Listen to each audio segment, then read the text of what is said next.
नमस्कार, तुमचं सगळ्यांचं स्वागत आहे स्वामी सेवा चॅनलमध्ये। आजचा जो व्हिडिओ आहे तो कार्तिकी एकादशी, वैकुंठ एकादशी, देव उठणी एकादशीबद्दलचा आहे। आजच्या दिवशी आपल्याला एक उपाय करायचा आहे, त्याबद्दलचा हा व्हिडिओ आहे, म्हणून व्हिडिओ नक्की शेवटपर्यंत बघा। या व्हिडिओमध्ये संपूर्ण माहिती आज मी तुम्हाला दिलेली आहे, त्यामुळे व्हिडिओ शेवटपर्यंत नक्की बघा। आज आपण 365 दिव्यांची दिवा कसा बनवायचा ते आजच्या व्हिडिओमध्ये मी तुम्हाला दाखवणार आहे। म्हणून सर्वप्रथम आपल्याला तो कसा आणि कुठे लावायचा ते सुद्धा आजच्या व्हिडिओमध्ये मी तुम्हाला सांगणार आहे, म्हणून हा व्हिडिओ जो आहे तो शेवटपर्यंत नक्की बघा।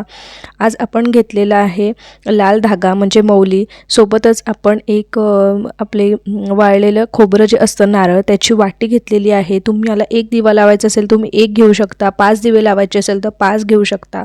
सोबतच आपण हा मातीच्या दिव्यामध्ये किंवा मध्ये किंवा तांब्याच्या दिव्यामध्ये, पितळीच्या दिव्यामध्ये सुद्धा हा दिवा लावू शकता। हा दिवा करण्याने आपल्याला वर्षभराचं जे पुण्य असतं दिवे लावायचं ते मिळतं, म्हणून आजच्या दिवसाला आपल्याला हा दिवा लावायचा आहे। 365 वातींचा हा दिवा असणार आहे, म्हणून ह्याला खूप महत्त्व आहे। आजच्या दिवशी आपल्याला हा लावणे केल्याने आपल्याला जे पुण्य प्राप्त होतो आणि आपल्या मरणानंतर सुद्धा मोक्ष प्राप्ती होते।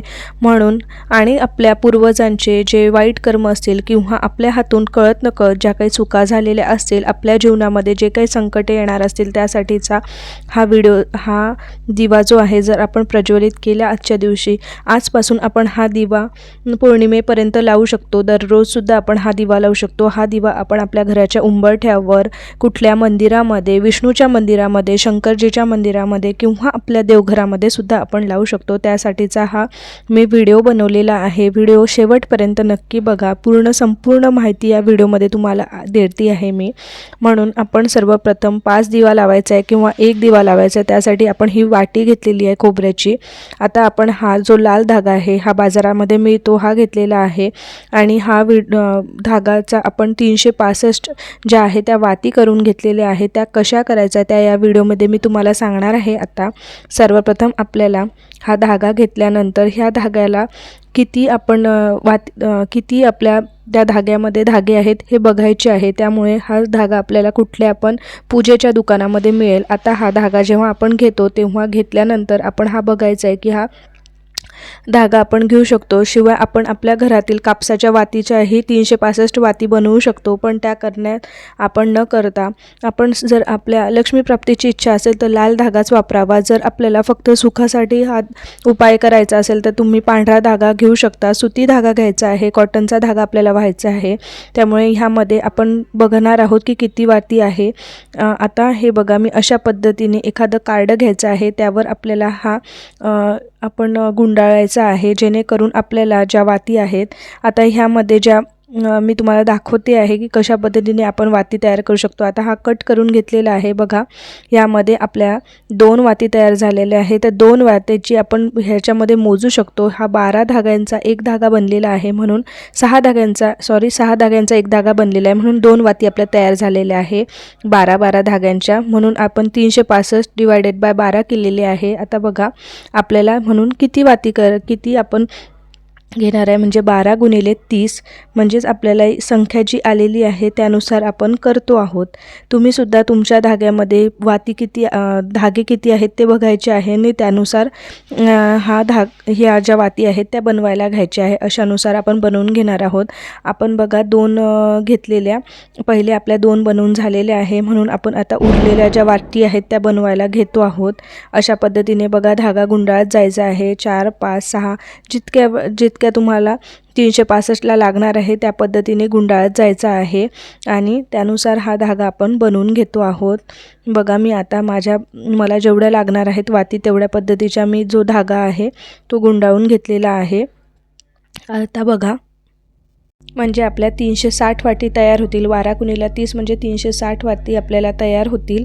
आता ह्यानंतर आपण हा धागा जो आहे तो इथून कट करून घेणार आहोत, म्हणजे आपल्या एका धाग्यामध्ये आपल्या 6 वाती होत्या, पुन्हा आपण एक धागा घेतला म्हणजे 366 वाती आपल्या होतात आहेत। त्यानंतर जेव्हा आपण धागा बाजूला करू तेव्हा आपण एक वात काढून घ्यायची आहे, म्हणजे 365 वाती आपल्या होतील। अशा पद्धतीने आता बघा हा धागा जो आलेला आहे हा आता आपण कट करून घेणार आहे, दोन्ही साईडने कट करून घ्यायचे आहे, म्हणजे बरोबर वाती आपल्या तयार होतील। बघा आता मी वाती ज्या आहेत त्या एक वात मी याच्यातली काढून घेतलेली आहे, म्हणजे आपल्या ज्या वाती आहेत त्या 365 होतील. आपण 366 वाती घेतल्या होत्या. तुम्ही तुमच्या धाग्यानुसार वाती निवडू शकता. तुम्ही तुमच्या धाग्यामध्ये जितक्या वाती आहे त्यानुसार हा धागा 365 वेळा घ्यायचा आहे आणि त्यानुसार तुम्हाला सुद्धा बनवायचा आहे. हे बघा, एक एक धागा अशा पद्धतीने असतो, त्या प्रकारे एक धागा मी काढून टाकलेला आहे. अशा पद्धतीने आपण जी वाती आहे ती पूर्ण 365 धाग्यांची बनवून घेतलेली आहे. आता हा छान आपण पूर्ण एक बांधून घ्यायचा आहे. एका धाग्याने नाही बांधला तरी काही हरकत नाही, कारण आपण हा तुपामध्ये जेव्हा भिजवू तेव्हा हा एकाच सारखा राहणार आहे, हा कुठेच इकडे तिकडे होणार नाही आहे. म्हणून आणि तुम्ही पहिल्यांदा जर बनवत असाल तर थोडंसं तुम्हाला वाटेल की हे बनवायला थोडे कष्ट लागतील, पण तसं काहीच नाही आहे. जेव्हा तुम्ही बनवाल तेव्हा तुम्हाला समजेल की हे खूपच सोपं आहे. पण ह्या मागचं जे पुण्य आहे ते खूप महत्त्वाचं आहे, खूप तुमच्या पूर्ण परिवारासाठी हे खूप चांगलं आहे. आता बघा, खोबऱ्याचा जो डौल आहे मधोमध आपण कट करून घ्यायचा आहे. अशा पद्धतीने 5 जर करायचे असेल तर 5 डौल घ्यायचे आहेत, किंवा एक करायचे असेल तर एक करून घ्यायचा. मी एक केलेला आहे. बघा, आता यामध्ये ही वाती जी आहे हे आपल्याला ठेवायची आहे, पण तेव्हा आपल्याला यामध्ये जे तूप किंवा तेल वापरायचं आहे. तुम्ही काही पण वापरू शकता. आता मी छोटा दिवा याखाली ठेवलेला आहे, जेणेकरून हे व्यवस्थित राहील अशा पद्धतीने. किंवा तुम्ही मातीच्या दिव्यामध्ये पण ठेवू शकता, पितळेचा दिवासुद्धा तुम्ही वापरू शकता, त्याला काहीच प्रॉब्लेम नाही. तुम्हाला ज्या पद्धतीचा दिवा लावायचा आहे त्या पद्धतीच्या दिव्यामध्ये तुम्ही हे ठेवू शकता. मी खोबऱ्याच्या वाटीमध्ये हा दिवा प्रज्वलित करणार आहे आणि एक जो आहे तो तांब्याच्या पितळीच्या भांड्यामध्ये सुद्धा पितळीच्या दिव्यामध्ये सुद्धा एक दिवा मी जो आहे तो प्रज्वलित करणार आहे. आता बघा, हे देशी गाईचं जे तूप असतं ते घेतलेलं आहे. त्यामध्ये दिव्याच्या वाती जे आहे मी पूर्ण दोन्ही साईडनी पूर्णपणे भिजवून घेणार आहे, पूर्णपणे बुडवून घेणार आहे, जेणेकरून कुठलाच धागा जो आहे तो कोरडा असला पाहिजे. आपण पूर्ण धागा जो आहे तो ओला करून घ्यायचा आहे. आणि ह्या दिव्यामध्ये आता मी तूप घालून घेणार आहे. पण लक्षात घ्या मित्रांनो, जर तुमच्याकडे तूप नसेल तर तुम्ही दिव्यामध्ये तेलसुद्धा वापरू शकता. तुम्ही तिळाचं तेल वापरू शकता, सरसोचं तेल वापरू शकता. अगदीच त्या गोष्टीसुद्धा नसेल तर तुम्ही साधं जे तुमच्या घरामध्ये अवेलेबल असेल, जेवढी तुमचे ऐपत असेल त्या पद्धतीने केलं तरी काहीच हरकत नाही. बरेच लोक सांगतात की हेच वापरा तेच वापरा, असं काहीच नाही आहे. देव फक्त भक्तीचा भुकेला असतो, त्याला काही प्रत्येक गोष्ट तुम्हाला तुमची ज्या गोष्टी तुमच्याकडे शक्य होतील तेवढंच तुम्ही करू शकता. असं नाही आहे की हे करा ते करा, जेवढं शक्य होईल तेवढं करायचं आहे आपल्याला. त्यामुळे साधा जरी दिवात घेतला तरी काहीच हरकत नाही, साधं तेल वापरलं तरी काही हरकत नाही.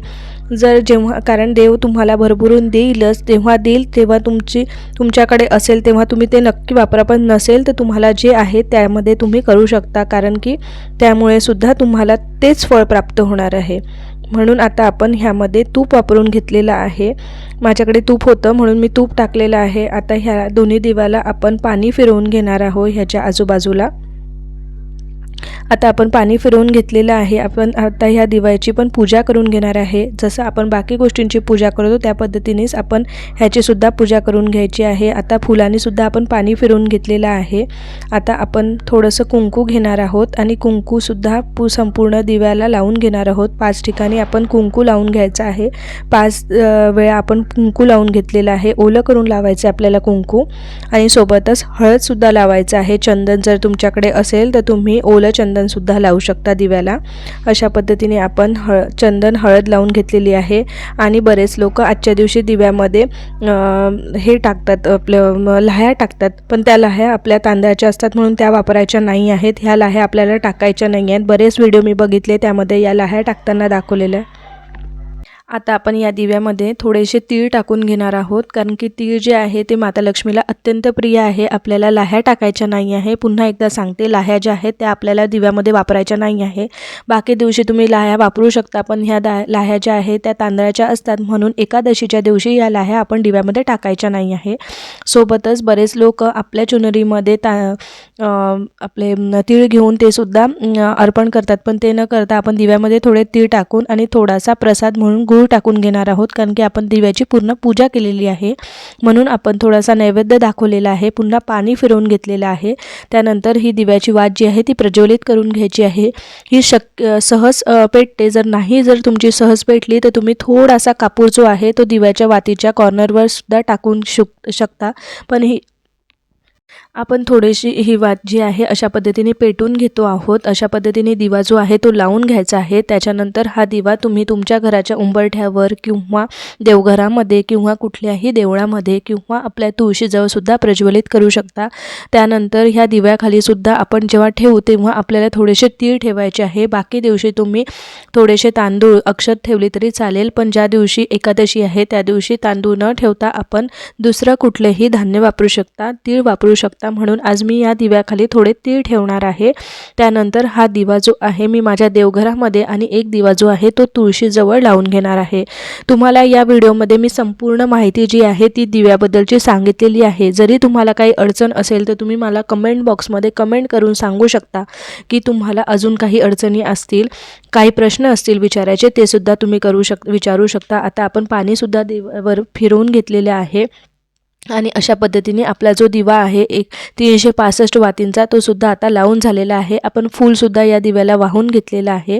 अशा पद्धतीने तुम्ही हा दिवा जो आहे तो प्रज्वलित करायचा आहे। तुम्ही हा दिवा पौर्णिमेपर्यंत रोजसुद्धा प्रज्वलित करू शकता किंवा एक दिवस जरी केला तरी चालेल किंवा 5 दिवे जरी लावले तरी चालेल। संपूर्ण वर्षभराचं जे फळ आहे ते तुम्हाला या एका दिव्याने मिळणार आहे। म्हणून हा दिवा नक्की प्रज्वलित करा आणि तुम्ही मला कमेंटमध्ये सुद्धा सांगा तुमची जी प्रगती होणार आहे ते सुद्धा तुम्ही मला नंतर सांगू शकता की तुम्हाला काय या दिव्याचे लाभ झालेले आहेत।